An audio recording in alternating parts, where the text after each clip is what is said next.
Good afternoon, folks. Just following through on the presentation that Ed made. So what we are going to look at is more practical aspects of mine digitization, as from a road mapping standpoint and from a execution standpoint. The big picture in the industry today is, we are having lower yields, especially here in Australia. We have, pretty big labor shortages, and then mining is always experiencing commodity price pressures. And then we always go in these super cycles. So when you talk to a lot of the thought leaders in the industry, the long-term trend is there's only one way to get out of all of these resource constraints, resource as in labor constraints and so on. And automation is being seen as the magic pixie dust that you can just spray on that labor shortage problem so that you can still extract ore at lower costs. Now, the good thing about automation is that, folks like Sam Walsh has been quoted as saying, automation applied to efficient operations amplify the efficiencies. However, automation applied to an inefficient operation will magnify the inefficiency. So, before you go in and fully automate, you got to make sure that things are done right. And when you look at, C-suite expectations from the CEO, CTO, CIO levels, it sort of reflects this picture that we found on the internet, where corporate basically always says, automate now, whereas the mines, the folks at the sites don't necessarily know how, because they don't have the experience in doing these sorts of things. What we see is, before you get to automation, you have to digitize your operation, as well as transform the operation to be able to use all the federated data that you now have because of this digitization across all the kinds of activities you perform. Be it mine planning, geology, survey, operations, development, and even safety. So digitization, we see as a stepping stone to automation. So typically what happens is, when a company, large or small, decides to go digital, they create these digital transformation teams. They bring in consultants, they bring in software developers, they bring in system integrators, and they also hire product owners and product managers to go out and do this big digital transformation. They also talk about building data lakes, using Power BI reports, and so on. And typically, the vision for the digital transformation team is laid out as, hey, use sensors wherever you can to get data directly off of the machine, feed it into your mine planning models, then do the execution, then track, right?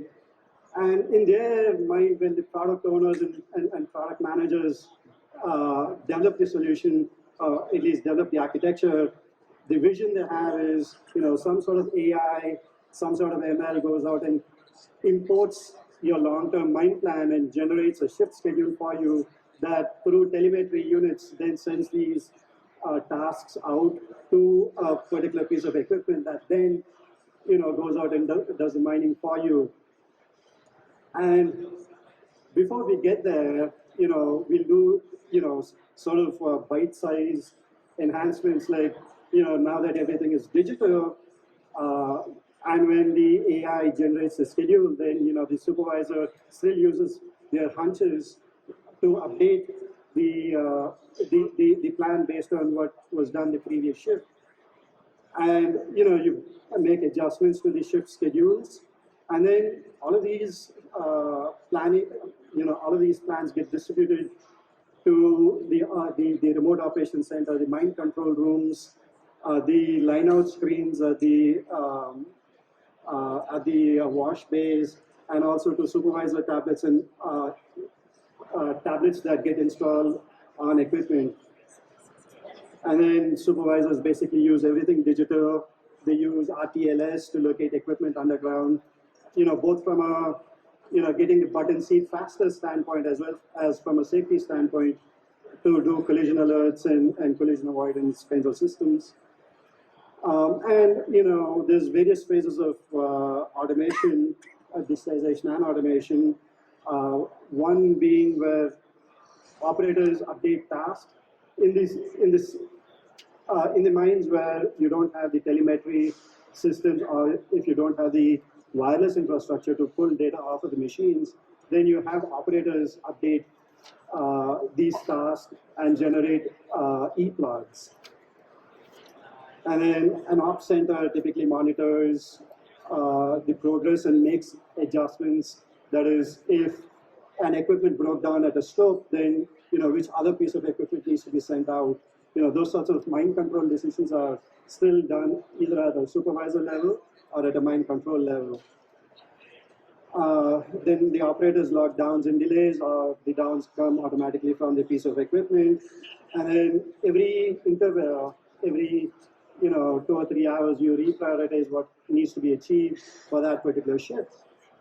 And then you generate shift logs for the next shift to use. And then you send this information back into your mine planning system and to your safety system. And then from a corporate standpoint, you pull in all the data through Power BI or Tableau or one of the other reporting infrastructures so that you can report up the chain all the way to your shareholders. This is all nice and easy, until shit hits the fan, right? And 9 times out of 10, shit always hits the fan. And typically what we've seen is it's not a technology problem. It's not a technology problem. There are 3 things that always need to happen for successful digital transformation. Number 1 is you have to have the right people in place to drive the right kinds of transformations and process changes. And you also need to have the right technology to implement all of these changes. Corporate always thinks that they can do all of this in 3 months, but from a practical standpoint, you're looking at either a 12 to 18-month journey. That's reality. We've been there, done that. And I have this quote that I live by, right? Everybody has a plan until they get punched in the face, right? So these digital transformation teams need to be adaptable. And typically, corporate, the CEOs and CXOs expect all of these to be done in 3 to 6 months. And when the results don't show, the first thing they do is they can that digital transformation team and go back to old pen and paper. You have to have that sustainability in place to actually drive transformation. Digitization is the easy part. It's the transformation that's the harder part. And for that, based on 10 years of working with mines, what we found is big bang approaches almost always fail. And like Ed mentioned before, you have to do this in bite-sized chunks. You have to do this in bite-sized chunks. The supervisor's life changes the most. When we are talking digital transformation and pulling data in, you are changing people's lives.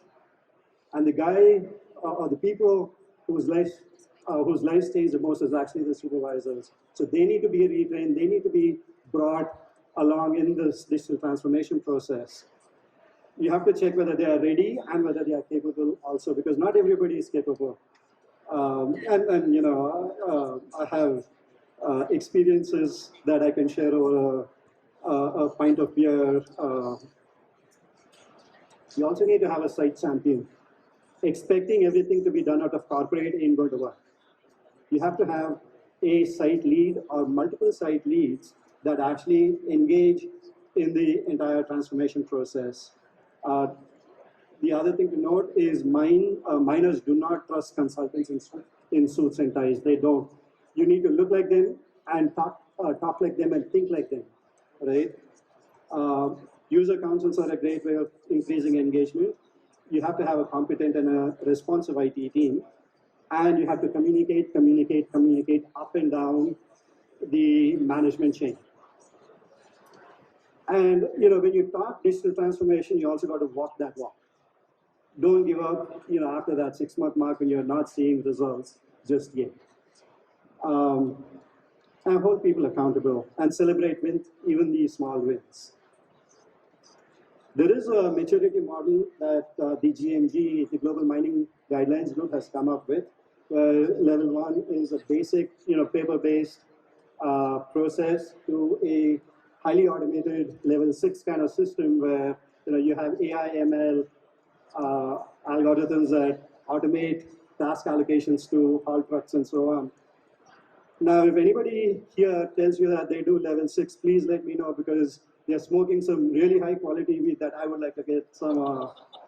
What we have is